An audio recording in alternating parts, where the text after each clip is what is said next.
श्री हरदास जीवित पुत्र का व्रत कथा। राजा जिमुतवाहन, पक्षीराज गरुण एवं शंख चूर्ण नामक नाग की कथा।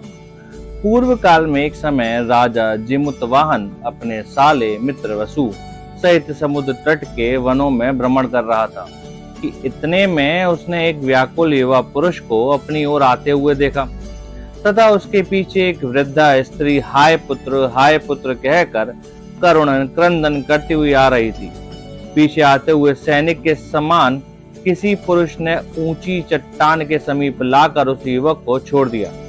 जिमुतवाहन ने उस युवक से पूछा, तू कौन है तथा क्या चाहता है? तेरी माता तेरे लिए क्यों विलाप कर रही है?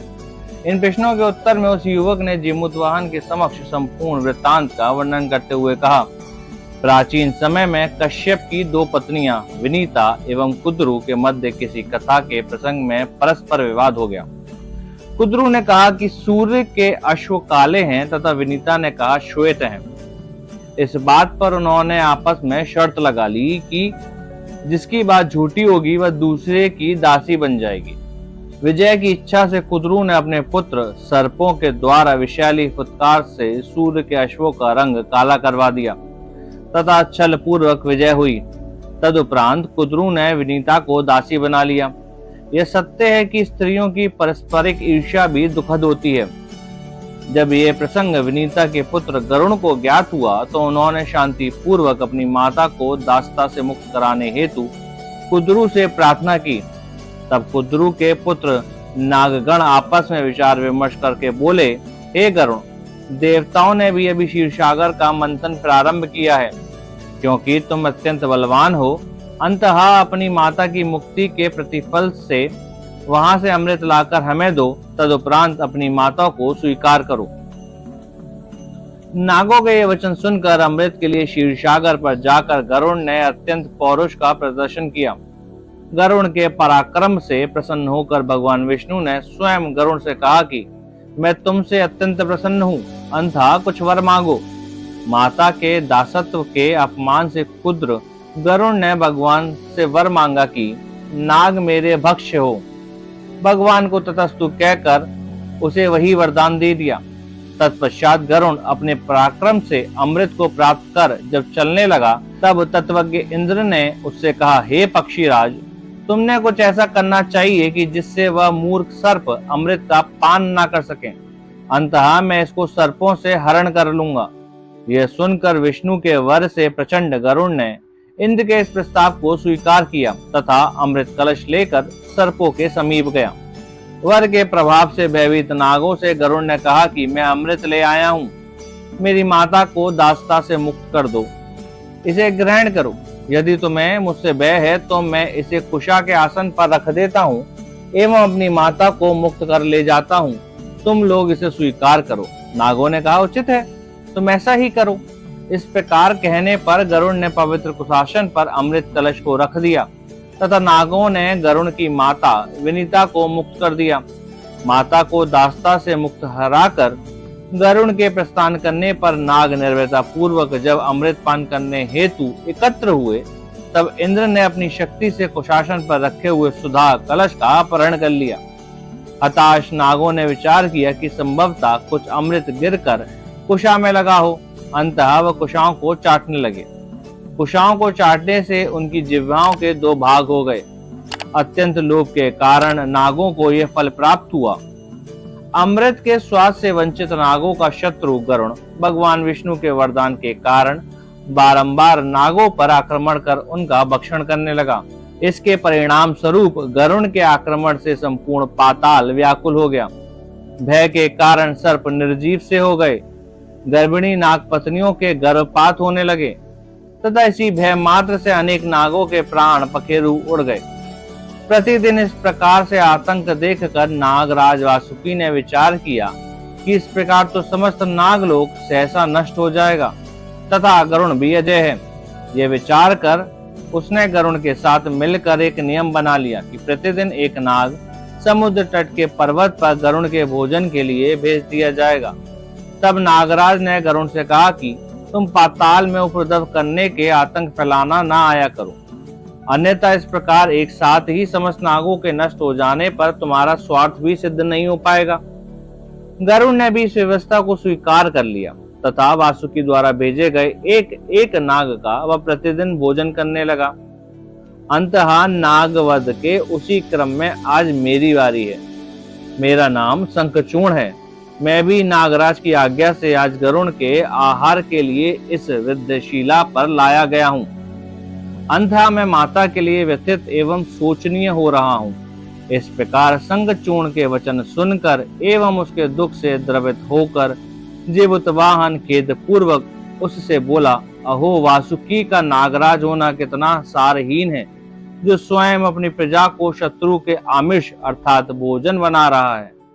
उसने सर्वप्रथम स्वयं को ही गरुड़ के भोजन के लिए क्यों नहीं प्रस्तुत किया? प्रत्युत इसके विपरीत ही नपुंसक के भांति उसने स्वयं के कुल का ही नाश स्वीकार किया। उधर गरुड़ भी कश्यप ऋषि की संतान होकर कितना घोर पाप कर रहा है। महान पुरुषों को भी इस देह के प्रति कितना मोह है। इसलिए आज मैं तुम एक नाग की अपना शरीर दान करके रक्षा करूंगा। तुम व्यर्थ शोक ना करो। यह सुनकर शंखचूड़ भी धैर्य पूर्वक बोला, हे महात्मन, ऐसा पुण्य मत कहना। कांच के लिए मोती की हानि करना उचित नहीं है। मैं भी कुल कलंक बनना नहीं चाहता। ऐसा कहकर जिमुतवाहन को रोककर वह सज्जन नाग शंखचूड़ गरुड़ के आगमन का समय होते देख समुद्री वासी गोकुल नामक भगवान शिव को अंतिम प्रणाम करने हेतु गया। उसके प्रस्थान करने पर दयानिधि जिमुतवाहन को उसकी रक्षा के लिए अपना प्राण दान करने का अवसर मिल गया। तब उसने युक्ति पूर्वक किसी कार्य के बहाने से अपने साथी मित्र वसु को वहां से भेज दिया। उसी समय वहां उपस्थित हुए गरुड़ के पंखों की वायु से कंपन करती हुई भूमि मानो उस महापुरुष के दर्शन से आश्चर्यचकित होकर घूर्ण करने लगी।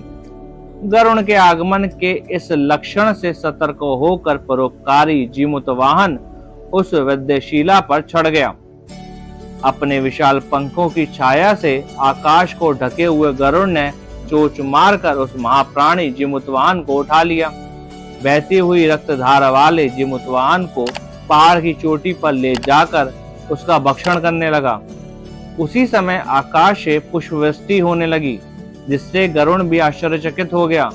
इतने में ही शंखचूड़ भी भुवनेश्वर शिव को प्रणाम करके आ गया तथा विद्यशिला को रक्त से लथपथ पाकर विचार करने लगा कि धिक्कार है मुझे, उस महात्मा ने अवश्य मेरे लिए जीवन दान दिया है। गरुड़ इस समय उसे कहाँ ले गया होगा? मैं उसे शीघ्र खोजता हूँ, संभव है मैं उसे प्राप्त कर लूं। ऐसा विचार कर वह सज्जन रक्त की धारा का अनुसरण करते हुए चलने लगा। उधर जिमुतवाहन को प्रसन्न देखकर गरुड़ ने उसका भोजन करना छोड़ दिया तथा आश्चर्यचकित होकर उसे देखने लगा। यह नाग नहीं, कोई अन्य ही जीव है, जो मेरे भक्षण करने पर भी मृत नहीं, अपितु इसके विपरीत प्रसन्न हो रहा है। इस प्रकार मन में विचार करते हुए गरुड़ ने अपनी इष्ट सिद्धि के लिए जिमुतवाहन बोला, हे पक्षीराज, अब भी मेरी देह में श्वास एवं रक्त शेष है, फिर भी तुम बिना तृप्त हुए ही सहसा भोजन करने से क्यों रुक गए हो? यह सुनकर आश्चर्यचकित गरुड़ ने पूछा, हे सज्जन, तुम नाग नहीं हो, अंततः बताओ कौन हो? जिमुतवाहन बोला, मैं नाग ही हूँ, तुम भोजन करो, जो प्रारंभ किया है उसे समाप्त करो। महान व्यक्ति किसी भी कार्य को आरंभ करके समाप्त किए बिना नहीं छोड़ते। जिमुतवाहन ऐसा कह ही रहा था कि शंखचूड़ दूर से चिल्लाकर बोला, हे गरुड़, इसका भक्षण मत करो, ये नाग नहीं है, तुम्हारा भक्ष्य नाग मैं हूँ। तुम ये सहसा भ्रम कैसे हो गया? इसे मुक्त कर दो। यह सुनकर पक्षीराज गरुड़ अत्यंत व्याकुल हो गया एवं जिमुतवाहन को अपनी अभिष्ट सिद्धि न होने का खेद हुआ। तदंतर परस्पर वार्तालाप के प्रसंग में व्यथित होते हुए ये ज्ञात कर कि वह विद्याधरों का राजा है तथा ब्रह्म से उसका भक्षण करने पर गरुड़ को भारी मानसिक तप हुआ। ये विचार करने लगा कि मुझ जैसे क्रूर ने भारी पाप किया। उच्छृंखल वृत्ति के व्यक्तियों से पाप हो जाना सुलभ या स्वाभाविक है। यह एक प्रशंसनीय महात्मा है, जो पराहित के लिए अपने प्राण दे रहा है। मैंने अज्ञानवश संसार को नीचा कर दिया।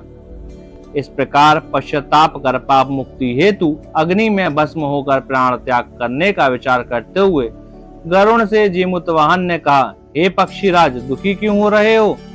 यदि वास्तविकता में पाप से भयभीत हो तो आज से इन सर्पों का भक्षण करना त्याग दो तथा पूर्व में जिनका भक्षण कर चुके हो उनके लिए पश्चाताप करो। यही इसका प्रायश्चित है या प्रतिक्रिया है। इसके अतिरिक्त और कुछ भी विचारना व्यर्थ है। इस प्रकार प्राणियों पर दया करने वाले जीमूतवाहन के कहने पर गरुड़ ने उसके वचन को गुरु आज्ञा के समान माना एवं तत्पश्चात वह भक्षण किए हुए नागों को जीवित करने हेतु अमृत लेने गया। शत विशित अंगों वाले जीमूतवाहन पर उसकी पत्नी मल्यवती की भक्ति से संतुष्ट होकर स्वयं माता गौरी ने अमृत सिंचन किया। साक्षात माता गौरी द्वारा अमृत सिंचन करने से जीमूतवाहन के अंग अधिक मनोहर हो गए एवं उसकी अत्यधिक शोभा बढ़ गई। आनंदित देवताओं के गायन एवं वादन सहित स्वस्थ होकर उठे जीमूतवाहन को देखकर गरुड़ ने संपूर्ण समुद्र तट पर अमृत की वर्षा कर दी। इस अमृत सिंचन के प्रभाव से तट पर इधर उधर बिखरे हुए सभी नाग कंकाल पुनर्जीवित हो उठे।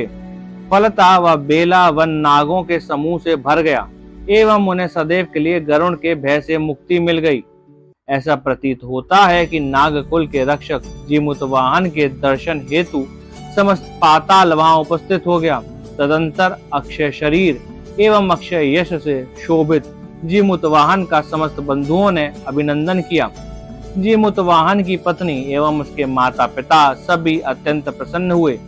जीमूतवाहन के कहने पर शंखचूर्ण भी रसातल को प्रस्थान कर गया तथा जीमूतवाहन का यश तीनों लोकों में प्रकाशित हो गया।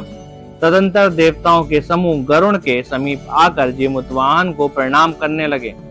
माता पार्वती की कृपा से जीमूतवाहन के मतंग नामक संबंधी भी भय से आकर उसे प्रणाम करने लगे, जो पहले उसके विरुद्ध थे। उन्हीं पूर्व विरोधी बंधुओं द्वारा प्रार्थना करने पर जीमूतवाहन अपनी पत्नी मल्यवती एवं प्रिय मित्र मित्रवसु के साथ मल्याचल से हिमाचल स्थित अपनी प्राचीन राजधानी को प्रस्थान कर गया। इस प्रकार उस धैर्यशील जीमूतवाहन ने चिरकाल ता विद्याधर चक्रवर्ती पद का उपभोग किया। इस प्रकार भविष्य पुराण एवं स्कंद पुराण में वर्णित जीवित पुत्र का व्रत कथा संपूर्ण होती है। ऐसे ही दिव्य कथा सुनने के लिए चैनल को सब्सक्राइब करें और घंटी दबाएं और कमेंट करें।